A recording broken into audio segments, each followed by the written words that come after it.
দেখো বন্ধুরা, আজ আবার আমার বরের অসুখ হয়ে গেছে বরমশাই, তাই হঠাৎ করে ডাক্তারের কাছে নিয়ে যেতে হচ্ছে।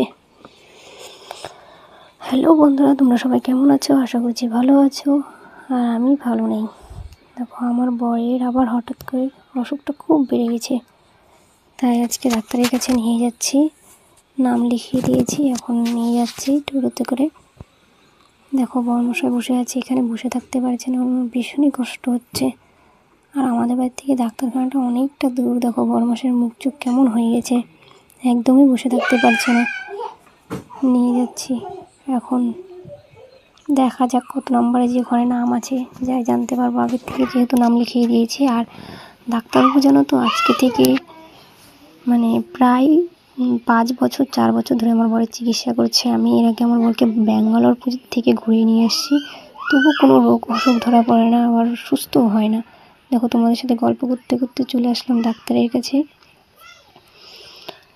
এখন এখানে এসে জানতে পারলাম যে 15 নম্বরে নাম আছে, তো দেখা যাক কখন নাম্বার আসে।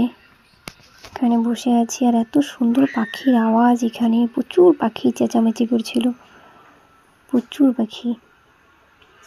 এই দেখো এখানে আমি আর বরমশাই বসে আছি।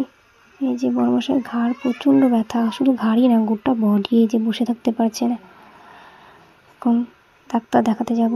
ডাক্তার দেখানো হয়ে গেল, এই যে এখন বাড়ির দিকে রওনা দিচ্ছি। এতই অন্ধকার, আর বিশ্বাস করতে পারবো না, যতদিন আমি আমার বরকে নিয়ে ডাক্তারের কাছে গেছি ততদিনই বৃষ্টি চলে আসছে।